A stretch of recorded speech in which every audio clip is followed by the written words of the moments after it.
네, 오늘의 전국 상황 두 분과 짚어보겠습니다. 최수영 시사평론가, 박원석 전 정의당 의원 나오셨습니다. 안녕하세요. 안녕하십니까?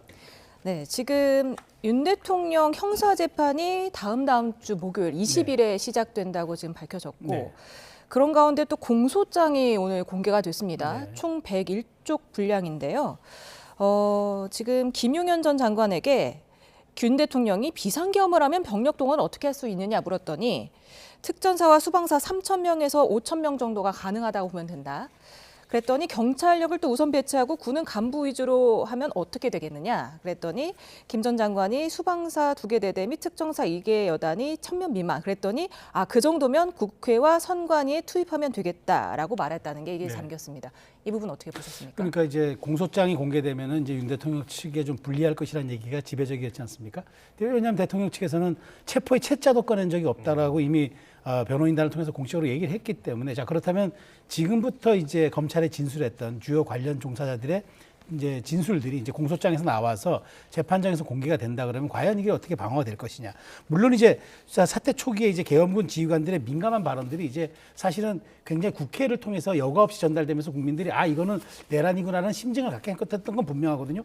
근데 그 이후에 발언의 기류가 조금씩 달라지고 내용이 조금씩 변동된 건 있지만 재판에서 쓸 공소장에 즉 검찰에서의 진술에 주요 관련 종사자들이 이렇게 지휘관들이 이렇게 얘기했다는 거는 상당 부분 이제 윤 대통령의 지시 여부가 이제 입증되는 그런 간접 증거 사례가 되겠죠. 직접적인 이른바 녹취가 있다는 건 아니겠지만 어쨌든 대통령 변호인단 입장에서는 현재와는 별개로 재판 트랙에서 이 부분을 어떻게 방어해내고 또 이쪽 말하자면 그런 증언들이 사실은 뭐 오염된 증거라든가 아니면 진술이다 이런 것들을 어떻게 또 입증해내고 방어해낼지 굉장히 이제 말하자면은 이중구에 접어들었다면 헌재 심리와는 별개로 이 재판도 굉장히 주 1회 빨리 진행될 거기 때문에 여기에 대한 방어 전략을 세우는 것도 시급해 보이는데 어쨌든 굉장히 이제 쟁점을 가지고 좀 충돌할 것 같다 그런 생각이 듭니다. 예.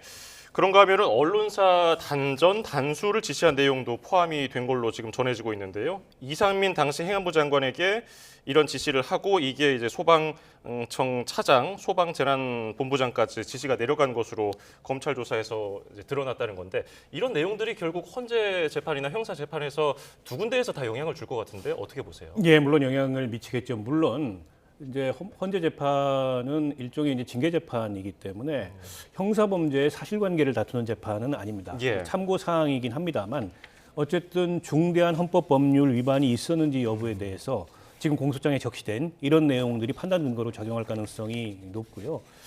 그 이상민 장관이 그 언론사에 대한 단전 단수를 지시했다는 내용은 이제 소방청 차장을 통해서 이게 수사 과정에서 알려진 사실인데. 지난번에 김용현 전 장관이 헌재에 나와서 진술하면서 그동안에 우리가 몰랐던 사실 하나를 확인해 줬는데 당시에 이른바 이제 비상입법기구를 검토해보라는 쪽지를 최상목 권한대행에게 전달을 했는데 최상목 대행뿐만이 아니라 여러 국무위원한테 그 쪽지가 갔다. 그중에 이상민 장관도 포함되어 있다. 이렇게 진술을 했어요. 그래서 유추해 보건대 이상민 장관에게 그 쪽지를 통해서 언론사 단전 단수와 같은 조치를 지시한 게 아니냐. 라는 의혹이 제기되고 있고 검찰도 수사 과정에서 그에 대한 의심을 가지고서 아마 공소장에 저 내용을 포함시킨 것 같은데요. 그러니까 지금 이 공소장에 적시된 내용들은 윤석열 대통령의 내란 수괴 혐의를 입증할 만한 구체적 정황과 근거들이 담겨 있는데 이게 다른 사람들이 아닌 내란 주요 임무 종사자들의 진술을 통해서 확인된 사항들이라는 거죠. 그리고 검찰이 이건 공수처를 통하지 않고 직접 수사를 통해서 기소한 내용들이기 때문에 검찰도 상당한 어떻게 보면 이제 혐의 입증에 자신감을 가지고 그런 내용을 공소장에 포함시킨 건데 지금 그 일체를 지금 부정하고 있고 특히 이제 탄핵 이 재판 과정에서 형사 범죄에 대한 사실관계를 전부 부인하는 이제 그런 진술을 지금까지 하고 있는데 공소장이 정반대의 사실을 얘기하고 있기 때문에 아마 탄핵 심판에도 영향을 미칠 뿐만 아니라 향후에 이제 형사 재판 과정에서도 그에 대한 치열한 공방이 진행되지 않을까 싶습니다. 네, 지금 서울중앙지법 형사합의 25부가 첫 공판 준비기일을 20일로 지정을 했는데 공판 준비기일에는 출석을 할 의무가 없잖아요. 피고인이. 네, 그렇죠. 어떻게 보십니까? 출석 안 할 것 같아요. 그리고 이제 실질적으로 재판이 진행되어도 아마 윤 대통령 입장에서는 방어권 차원에서 특히나 이제 지금 재판에서의 그 유불리가 또 중요하기 때문에 그런 전략적인 변호인단과 상의하면서 윤 대통령이 꼭 출석할 날만 출석할 겁니다. 헌재 심리는 이게 대통령의 직 자체를 떼는 그러한 지금 중대한 심리니까 윤 대통령도 항상 참석하겠고 여기에서는 적극적으로 입증하겠다는 얘기를 했지만 재판 같은 경우에는 윤 대통령이 전략적으로 방어권을 충분히 행사하면서 여기에 대한 것들을 이제 그 입증을 해야 되기 때문에 제가 보기에 날짜도 이제 물론 심리기는 준비 변론기는 나가지 않을 것으로 보지만 나가는 날도 아마 조금 취사 선택해가지고 나갈 것 같고요. 다만 헌재 심리에 대해서는 보다 적극적으로 나가면서 왜냐하면 형사적인 부분은 6개월 구속 후 6개월 동안 재판이 진행될 수 있지만 헌재는 빠르면 지금 4월 전이라는 얘기가 있잖아요.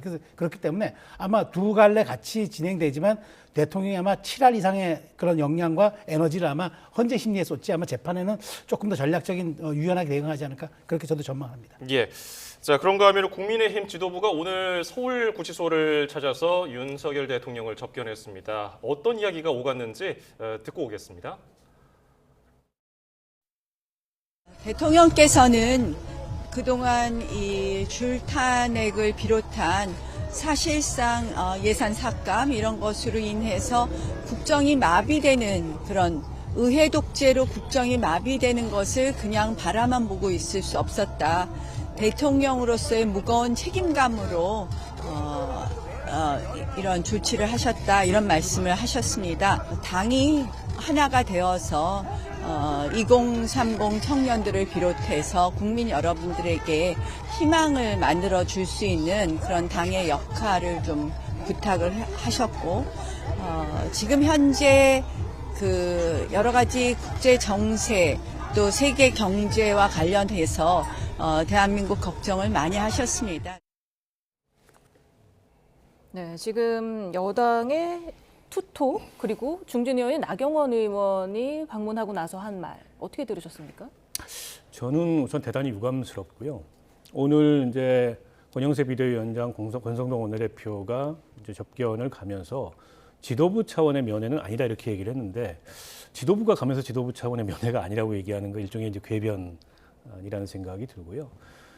그리고 좀 아까 나경원 의원이 그 윤석열 대통령의 메시지를 그대로 전달을 했는데 저 내용 중에 보면 계엄을 정당화하는 얘기예요. 근데 저런 계엄을 정당화하는 얘기를 고스란히 저렇게 이제 정치인을 통해서 이 전달하겠다 이런 의도를 가지고 지금 이제 접견이 활용이 되고 있는데 글쎄 저게 바람직한가요? 국민의힘이 내란 동조당을 넘어서서 이렇게 되면 계엄 옹호당이 되는 건데 과연 윤 대통령이 했던 비상계엄의 정당성을 본인이 강변한다 그래서 밖에 나와서 저렇게 고스란히 전달하는 게 지금 여당 중진이나 여당 지도부가 할 일인가 그런 면에서 윤석열 대통령이 어쨌든 지금 탄핵 재판 과정에서 모든 본인의 책임을 다 부인하고 있지만 지금 나경원 의원, 권영세, 권성동 이제 두 대표 다 법률가들이시거든요. 상식적으로 봤을 때 헌재에서 탄핵이 기각되고 대통령이 다시 직무에 복귀할 수 있을 가능성을 그렇게 높이 보지는 않을 거예요. 법률가 출신들이기 때문에. 다만 윤석열 대통령을 지렛대로 탄핵 심판을 최대한 끌면서 강성 지지층을 비롯한 집토끼들을 최대한 결집시키고 다가오는 조기 대선에 대비하겠다. 이제 이런 의도를 가진 포석이라고 보는데 문제는 탄핵이 인용된다면 어쨌든 지금 윤석열 대통령이 주장하는 저런 내용의 정당성이 다 사라지는 건데 그때 가가지고 그러면은 대선에서는 이제 확장성이 어떻게 보면 승패를 가늠하는 굉장히 중요한 변수인데 그에 대해서 그때 가서는 어떤 말을 하려고 지금 지도부가 저렇게 한 방향만 보고 가는지 잘 모르겠어요. 윤석열 대통령하고 지금 분리가 전혀 안 되고 있는데 끝까지 분리 안 하겠다는 건지 조기 대선이 오더라도 아마 그러기는 쉽지 않을 텐데 나중을 생각하지 않는 그런 모습인 것 같아서 과연 당내에서도 이견이 나오고 있지 않습니까? 지금 지도부가 과거를 찾고 돌아가면 안 되고 미래를 봐야 되는데 현재 지도부의 모습에서는 그런 것들이 전혀 없어서 국민들이 보기에도 과연 지금 국민의힘 지도부가 저런 선택을 하는 게 타당한가 이런 의구심을 갖지 않을까 싶습니다. 예, 권성동 원내대표가 이게 지도부 차원이 아니라 인간적 도리로서 갔다고 하고 그래서 개인적인 차량으로 또 갔다고 그러는데 김재섭 의원은 왜 이제야 인간적 도리를 하겠다는 건지 이해가 안 된다고 하거든요. 이런 잡음들 나오는 건 어떻게 보셨습니까? 당이 여러 가지 좀 다양한 목소리를 내는 거예요. 민주정당으로서 저는 있을 수 있다고 보는데 저는 이런 생각이 듭니다. 자, 근데 설을 맞이했는데 그 대통령이 직무가 정지됐지만 현실적으로 국가 원수입니다, 아직은. 그리고 또 하나 국민의힘이 영입해서 1호 당원이 되어서 지금 대통령의 직위에 오른 사람입니다. 그런데 그런 최고위직 당원이 지금 영어의 몸이 돼서 구치소에 갇혀 있는데 설이 됐는데 그 최고위직에 있는 우리 그 당 지도부들이 인사를 가지 않는다. 서로 신년 할애, 덕담, 격려 안 한다. 오히려 저는 이게 인간적 도리가 아닌 것 같아요. 다만 저는 좀 조금 더 차라리 저는 당 투톱이 좀 더 솔직해도 괜찮았을 거라고 봐요. 왜냐하면 그러한 분이 지금 영화에 몸이 돼 있기 때문에 우리가 새해 됐으니까 와서 인사드리는 건 너무도 당연하다. 그리고 우리 당은 우리 당대로 국민의 말을 잘 들으면서 우리가 어디로 가야 할지 잘 연구하고 검토하겠다라고 했으면 될 일인데 무조건 개인 차원으로 치환하다 보니까 당에서 이렇게 김재섭 비대위원처럼 얘기가 나오는 거예요. 그래서 저는 조금 더 당당할 필요는 있었다. 자, 지금 조금 더 냉정하게 얘기해서 여러 가지 지지율이나 국민의힘이 고공행진하는 이런 것들이 과연 그럼 윤 대통령을 분리해서 생각할 수 있습니까? 저는 그게 또 정치가 현실이기 때문에 국민의힘 지도부 입장에서는 냉정하게 그 윤 대통령을 지지하는 지지 세력까지 끌고 안고 가야 사실은 여러 가지 앞으로 정치적인 에너지를 또 얻는 것도 맞기 때문에 그러한 측면을 고려한 전략적인 행보가 되는 거 맞죠. 그런데 너무 이것을 개인적이다 이렇게 자꾸 좀 축소시켜 버리니까 자꾸 이제 이런 또 반대 여론이 나오는 거예요. 그러니까 지도부로서 당당하게 이렇게 간 다음에 또 우리 앞으로 여러 가지 정치적 상황에 대비해서 당이 할 수 있는 일들을 검토하겠다. 뭐 집권 여당으로서 또 민생 경제 살리기에 뭐 한다든가 뭐 이런 여러 가지 또 메시지들이 나올 수 있었기 때문에 저는 이걸 가지고 너무 당의 모습이 우경화되고 있다라고 확대 비판하는 거는 조금 과한 측면이 있다고 봅니다. 네. 계속 헌재 탄핵 심판이 지금 화목에 열리고 있기 때문에 그 날을 제외하고는 정치인들의 면회가 계속 이어질 것 같습니다. 그렇게 되면은 옥중 메시지를 전하는 창구 역할을 계속하게 될 것 같은데 이게 여론에 어떤 영향을 미칠 것으로 보시는지요?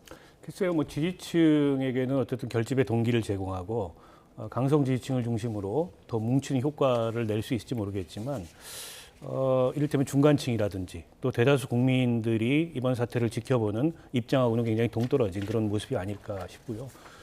국민으로부터 국민의힘이 점점 더 멀어지는 그런 결과를 초래하지 않을까 싶은데 인간적 도리를 얘기하고 그 차원에서 이해해야 된다는 말씀을 하시는데 그 2016년도에 박근혜 전 대통령이 탄핵 이후에 구속됐을 때 면회를 시도했던 현직 의원은 조원진 의원 한 사람이었습니다. 그때. 그러면 그 당시에는 이제 박근혜 전 대통령에게는 인간적 도리가 없었냐. 그래서 인간적 도리 차원이라기보다는 제가 보기엔 이제 지지층 결집용 내지는 그런 강성 지지층에 어필하기 위한 그런 어떤 전략적인 행보의 일환이지 뭐 인간적 도리 이렇게 포장할 문제는 아닌 것 같고요. 박근혜 전 대통령이 이제 비애감을 느끼지 않을까 싶어요. 예, 릴레이 면회가 된다면은 실제로 국민의힘 입장에서는 중도 외연 확장에는 좀 어려움을 겪지 않을까 이런 분석은 어떻게 보세요? 뭐 타당한 분석입니다. 왜냐하면 뭐 아직은 가시화되지 않았지만 뭐 당에서는 사실 조기 대선이란 말이 부담스럽죠. 그래서 지금 대통령의 탄핵이 인용되지도 않았는데 이런 상황에서 벌써부터 가정한다는 게 부담스러워서 여론조사 같은 경우도 차기 대선 그 주자들에 대한 여론조사도 좀 안 했으면 좋겠다라는 얘기 뭐 강제할 수는 없으니까 그렇게 이제 요청을 한 건데요. 당의 입장에서는 참 곤혹스러운 일은 맞습니다. 왜냐하면 대통령이 아직은 신분의 직을 유지하고 있는 상황에서 일종의 지금 벌써 대선 운동을 염두에 두고 중도 확장까지 얘기하기는 어려운데 다만 지금 그건 분명히 있어요. 지금 대통령은 지금 직무정지돼 있지만 집권 여당입니다. 집권 여당이라면 국정 운영에 무한 책임을 져야 하는 그런 사실은 위치에 있는 정당인 겁니다. 이재명 대표가 여러 가지 일을 하는 데 있어가지고 굉장히 역풍을 많이 맞았던 게 마치 집권한 것처럼 여의도 대통령처럼 굴었기 때문에 그런 점들에 대한 역풍이 온 것처럼 저는 지금 오히려 국민의힘이 실기하고 있는 게 지금 해야 할 일을 방기하고 있다. 지금 오히려 사실은 대통령이 지금 방어권 차원에서 재판을 준비하는 것과 별개로 국민의힘은 지금 최상목 대행과 함께 지금 여러 가지 어려운 이런 상황에서 매일매일의 메시지들이 사실은 민생에 맞춰져 있고 외교안보에 맞춰져 있고 국익에 맞춰서 나가야 되는데 사실은 비대위원장 아침에 회의하는 걸 놓고 보면은 주로 이제 이재명 대표 공격하는 거라든가 정치 현안에 대한 것으로 국한돼 있거든요. 전 2월부터는 달라야 한다. 최소한 지난달에는 양자 지지층들이 최대한 결집하는 일종의 정치적 격동기였다는 특수 상황을 감안한다면은 조금 이해할 수 있겠으나 지금은 사실 그래서 저는 대통령에 대한 면회를 이제 기점으로 저는 지도부의 행보가 좀 바뀌어져야 한다. 조기 대선을 염두에 두라는 게 아니라 집권 여당으로서의 100% 책무를 다하는 그런 쪽으로 당의 지도부의 어떤 정책의 방향성이나 메시지의 그 포인트가 맞춰져야지. 그렇지 않고 이렇게 자꾸 좀 뭔가 이 정치의 현상에 대해서 좌고 우면하는 것처럼 비춰지는 거는 저는 그게 바로 전 중도 확장의 걸림돌이라고 보고요. 앞으로 좀 비대위원회가 비상한 대책을 내는 그런 비대위로 좀 방향성을 좀 전환해야 된다고 저는 말씀드리겠습니다. 네. 오늘 또 한 가지 주목이 됐던 게 헌재가 마은혁 재판관 후보자 임용 보류에 대한 권한쟁의 심판을 원래 오늘 오후 2시에 선고를 하기로 했었는데 2시간을 앞두고 선고를 미루고 변론 재개를 하기로 했습니다. 어떻게 된 건가요? 그 여러 가지 상황을 고려해가지고 선고를 연기한 게 아닌가 싶은데요. 우선 그 최상목 대행 쪽에서 어쨌든 국회 측 주장에 대해서 반론을 계속 제기하겠다 라면서 변론 재개를 요청하고 있는 상황에서 일축하기보다는 그 얘기를 조금 더 들어보겠다. 지금 왜냐하면 저거를 재판을 한 번밖에 진행을 안 했거든요. 그래서 이 피소추인 쪽에 의견을 좀 더 듣겠다는 취지가 첫 번째인 것 같고요. 두 번째는 지금 이제 최상목 대행 쪽에서 절차적 흠결을 계속 주장을 합니다. 국민의힘하고 마찬가지인데 국회 본회의의 의결 없이 의장의 권한으로 권한쟁의 심판한 게 과연 이게 그 의장이 행사할 수 있는 권한이냐에 대한 절차적 정당성 문제를 주장하는데 그에 대해서 조금 더 판단할 여지가 있다 이렇게 본 게 아닌가 싶고요. 그리고 여러 가지로 지금 헌재의 정당성, 헌재의 공정성을 흔드는 이런 공격들이 있는데 이 상황에서 논란을 더 할 수 있는 이제 그런 결정을 조기 하기보다는 윤석열 대통령 탄핵 심판에 집중하고 나머지 문제는 그 뒤로 좀 밀어놓겠다라는 의도도 포함된 것 같은데요. 이게 이제 권한쟁의 심판이기도 하면서 동시에 똑같은 취지의 헌법소원도 제기가 돼서 오늘 한꺼번에 그걸 갖다가 결정할 예정이었는데 헌법소원 사건도 무기한 그 선고를 연기한 것으로 봤을 때 아마도 예상컨대 확신할 수는 없지만 대통령 탄핵 심판 결정 이후로 미루지 않을까 싶은 생각이 듭니다. 예. 평론가님은 어떻게 보세요? 그러니까 지금 이게 그 헌재가 부담을 느낀 건 맞아요. 그 재판은 실체적으로 공정해야 할 뿐 아니라 공정하게 보여야 한다. 이 말은 2018년 김명수 전 대법원장이 그 이른바 판사 재판 거래 의혹이 있을 때 공식적으로 한 말입니다. 자, 그 당시 김명수 전 대법원장 바로 그때 문재인 대통령이 임명한 이른바 진보 진영의 판사였다고 그때 평가를 받았습니다. 그분이 재판은 실체적으로 공정해야 할 뿐 아니라 공정하게 보여야 하는데 지금 헌재가 진행하는 게 과연 공정하게 보이느냐 이 질문에 헌재가 자신 있게 답을 못한 것 같아요. 왜냐하면 자 한덕수 총리가 탄핵이 되고 한덕수 총리에 대해서 탄핵의 가결 정족수가 150이 맞냐 200이 맞느냐 이게 지난 12월 27일 날 벌어진 일인데 이 다음에 벌어졌던 최상목 권한에 대한 권한쟁의 심판과 그다음에 헌법소원을 먼저 하겠다 이걸 오늘 선고하겠다 자 그럼 이건 본말이 전도된 거고 선고가 뒤바뀐 거고 도대체 그 자신들의 헌재 재판관을 채용하는 게 임용하는 게 먼저이고 오히려 국가대사인 만일 그 한덕수 대행에 대한 탄핵이 없었으면 최상목 대행도 없었을 텐데 그 중차대하게 먼저 이루어졌던 일에 대해서는 아무것도 안 하고 있다? 역풍이 분 거죠. 헌재가 그걸 부담을 느낀 거고 그다음에 이 부담을 느끼도록 국민의힘과 보수 진영에서 끊임없이 문제 제기한 거잖아요. 과연 공정해 보입니까? 라고 질문 던진 거죠. 그 질문에 대한 답을 한 거라고 보고요. 그렇기 때문에 10일 날 지금 열리겠다는 것도 변론 심리입니다. 그러니까 변론을 제기하겠다는 거지 선고하겠다는 게 아니기 때문에 지금 박 의원님 말씀하셨지만 이런 기류를 놓고 본다면은 마은혁 재판관에 대한 이 지금 그 위헌 여부는 조금 상당간은 길어질 수가 있겠다. 그러니까 충분히 최대행 쪽의 얘기도 들어보고 그다음에 여론 지형도 좀 본 다음에 절차적 정당성, 특히나 국회가 과연 의장이 이렇게 집권을 할 수 있느냐에 대한 부분도 절차적 흠결로 지적되고 있기 때문에 이 부분까지 포함해서 여러 가지를 감안한 헌재 결정이라고 보고요. 오히려 저는 그래서 오히려 이렇게 했던 것이 국론 분열을 막고 나중에 사후 정당성에 대해서 조금 더 보완적 측면 한 것이 아닌가 저도 그렇게 생각합니다. 네. 헌재가 언제 선고를 할지는 좀 지켜봐야 되겠지만 두 분이 말씀하신 대로 탄핵 심판 이후에 선고를 하게 된다. 이렇게 되면은 최상목 권한대행의 부담이 상당히 줄어들겠어요? 뭐 그런 면도 있고요. 다만 이제 헌재가 완전체를 이룬 이후에 대통령 탄핵이라는 중대한 이제 헌법적 결론을 내는 것이 훨씬 더 안정적입니다. 때문에 헌법재판소에서도 이 사건에 대한 판단을 서둘렀던 건데 여러 가지 지금 정치적 구설에 휘말리면서 이 사건을 결정하는 것 자체가 마치 이제 공정하지 않은 그런 모습으로 비춰질 수 있는 것을 우려해서 조금 밀어놓은 것 같은데 과거 박근혜 전 대통령 그 탄핵 결정 때도 8인 체제에서 결정을 했습니다. 그때도 헌법재판관 한 명이 임명이 되지 않은 상황에서 결정을 내렸기 때문에 그런 전례가 없는 것도 아니고 물론 헌재가 고심을 할 겁니다. 9인 체제를 갖춘 이후에 결정을 할 건지 아니면 8인 체제에서 결론을 내릴 건지. 근데 일단 오늘 이제 선고를 연기한 것으로 봤을 때 우선은 대통령 탄핵 심판에 집중하겠다. 이런 의사를 헌법재판관들이 비춘 게 아닌가 싶어서 지금 마은혁 재판관 이 임명 보류에 대한 권한쟁의 심판 결정은 조금은 좀 미뤄질 것 같다라는 판단입니다. 예, 오늘 심판을 바라보면서 민주당은 최상목 권한대행을 계속해서 압박을 했는데 네.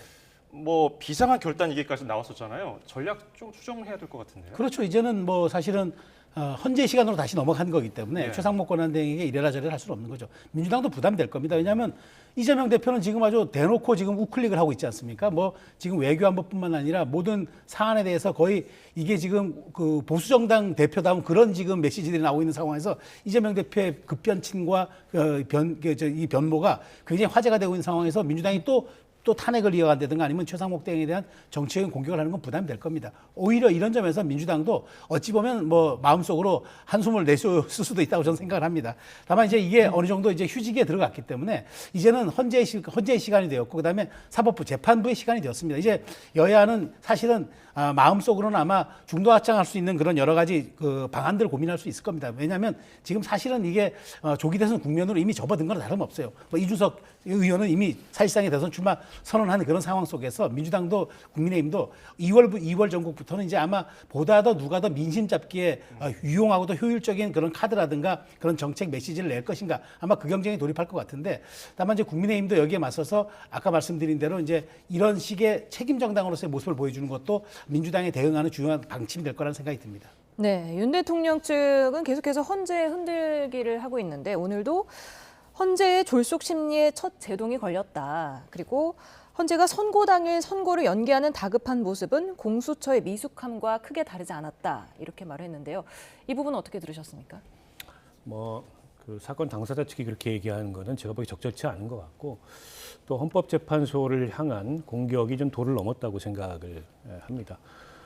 이게 이제 헌법재판관의 뭐 제척 기피 회피 사유들이 있는데 제척 기피 회피 어디에도 해당하지 않아요. 그럼에도 불구하고 끊임없이 헌법재판관들의 성향을 들어서 혹은 그 가족과 관련된 이런 문제들을 들어서 이제 헌재의 공정성에 흠집을 내고 헌법재판소 흔들기를 하는 거 전혀 바람직하지 못하고 자칫하면 이거는 우리 헌법 체제를 부정하고 어떻게 보면 우리 법치주의를 부정하는 또 다른 모습일 수 있다. 지난번에 체포영장을 거부했던 것과 마찬가지로.